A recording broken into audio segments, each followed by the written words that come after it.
bom dia. Sejam todos muito bem-vindos a mais este Evangelho no Lar, em que eu faço a leitura do Evangelho segundo o Espiritismo, tradução do Salvador Gentili, editora Boa Nova,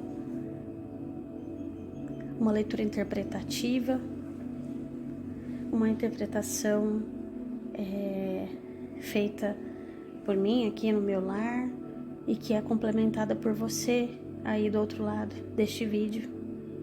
Hoje, dia 2 de junho de 2024.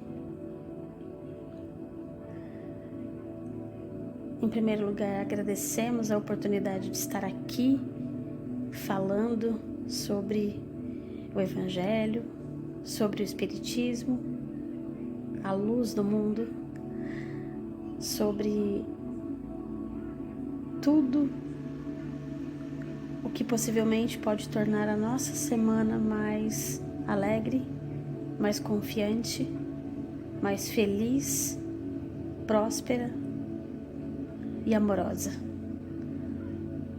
Que todos nós sejamos banhados com a luz dourada do Cristo, que em cada ação tua nesta semana e na vida seja embanhada, seja repleta do amor do Cristo. Que sejam ações firmes, ações verdadeiras, ações necessárias, amorosas, objetivas, e assim a gente possa deixar ir, liberar, desapegar do que não nos serve mais, daquilo que nos faz sofrer, daquilo que nos faz ter ansiedade, daquilo que nos faz estagnar. Que possamos somente deixar ir livremente, tranquilamente, que se vá.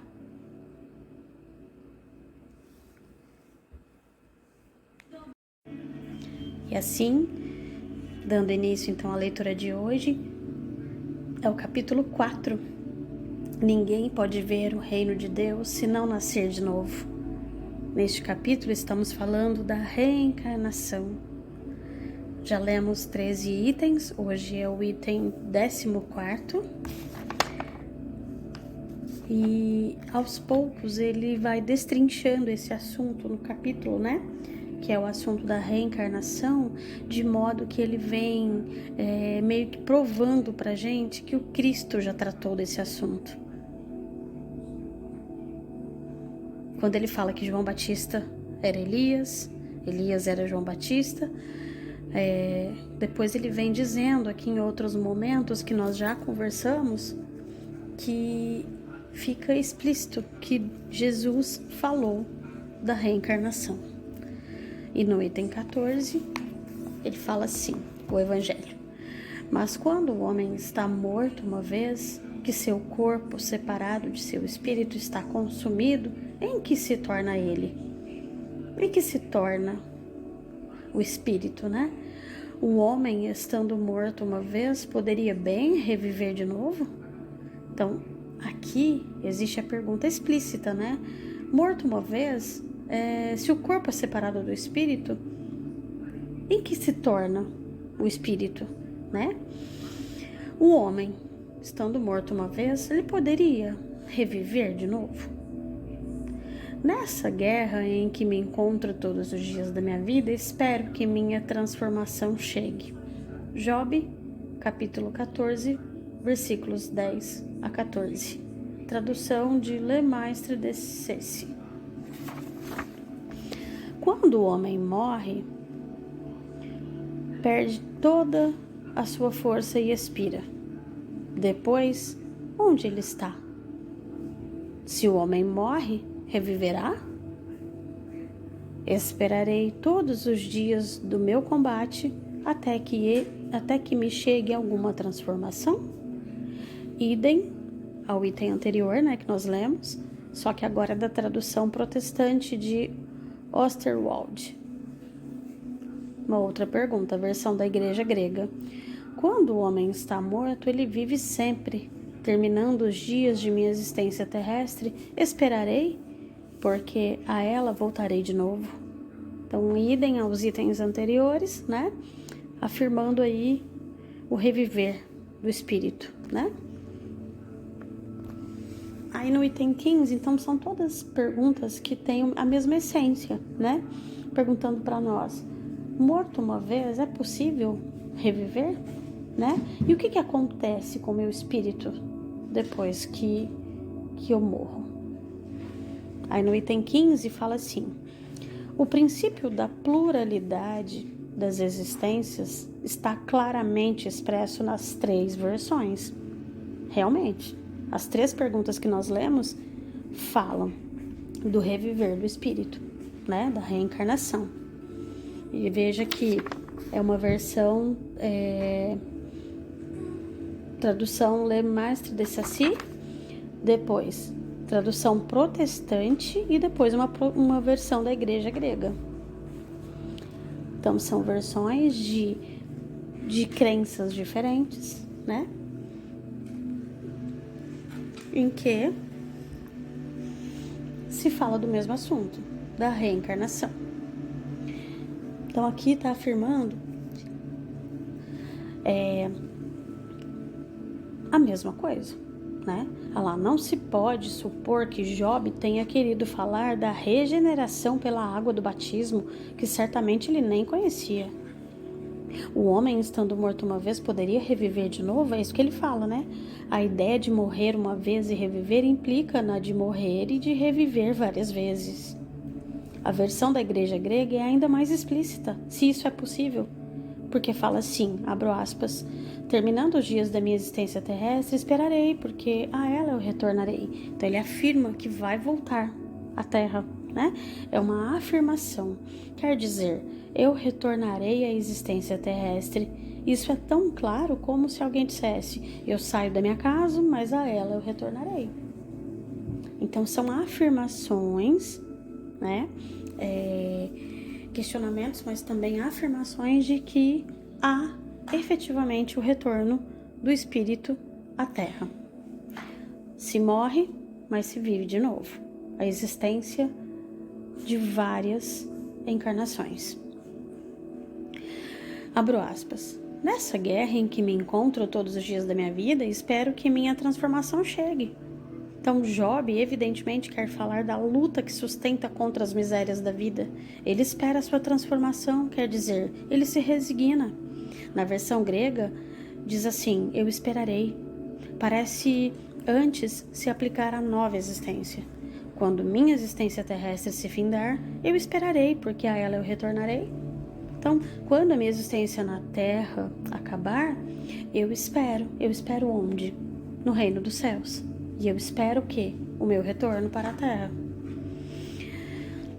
Job parece se colocar depois da sua morte. Então, ele comenta sobre o depois do morrer, né? O que eu vou fazer depois da minha morte? Esperar, porque à Terra eu vou voltar, né? No intervalo em que separa uma existência da outra.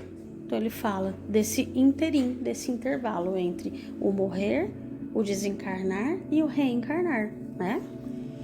E diz que ali ele esperará o seu retorno. Aí no item 16 fala assim, não é, pois, duvidoso que sob o nome de ressurreição, o princípio da reencarnação era uma das crenças fundamentais dos judeus, que ele foi confirmado por Jesus e pelos profetas de maneira formal, de onde se segue que negar a reencarnação é negar as palavras de Cristo. Então está aqui provado por A mais B, né, que o Cristo tratou desse assunto, e não só o Cristo, nós acabamos de ler 3 versões de afirmações falando da reencarnação. Uma versão protestante, uma versão da igreja grega, né, e uma terceira versão. Suas palavras constituirão um dia autoridade sobre esse ponto, sobre o ponto da reencarnação, como sobre muitos outros, quando forem meditadas sem preconceitos. Então eu termino a minha fala aqui porque a gente chegou num ponto crucial, né? Existe muito preconceito entre uma crença e outra, entre uma religião e outra, entre um acreditar e outro, né? E todos se debatendo, querendo ter razão, né?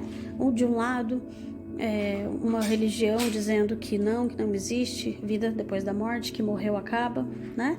Outra dizendo que acredita no Cristo ressuscitado, mas nega a reencarnação.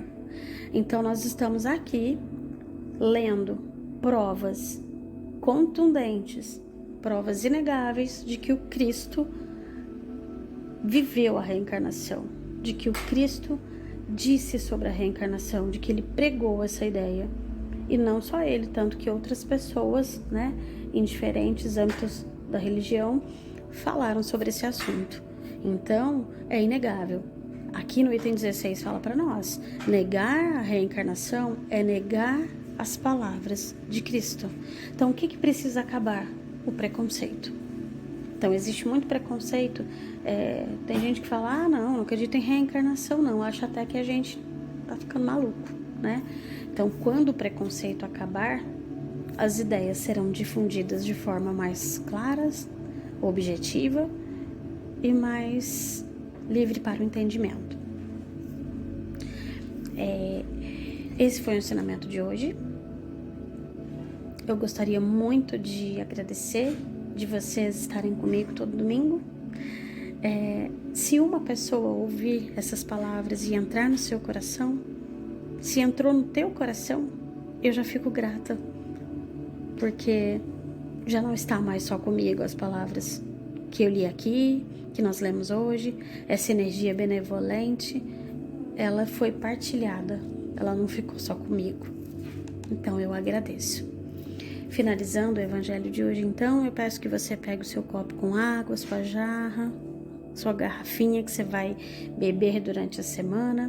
Vá repondo essa água, peça à noite ou de dia, qualquer hora, que os espíritos amigos coloquem os fluidos energéticos necessários que você precisa, que farão bem a você, e que você alcance o que você deseja. Que você tenha um coração cheio de paz, amor, alegria, gratidão. Porque onde tem gratidão, amor e alegria, tem plenitude de sorrisos, né? E assim é. Um grande beijo e fiquem com Deus. Gratidão por você ser quem você é e por você estar aqui. Estamos todos juntos nessa grande nave que é o planeta Terra. Estamos em plena transição planetária e já na 5ª dimensão. Vamos vibrar luz e amor, que sejamos faróis, iluminando todo o planeta, todo o universo, todo o nosso redor. Namastê.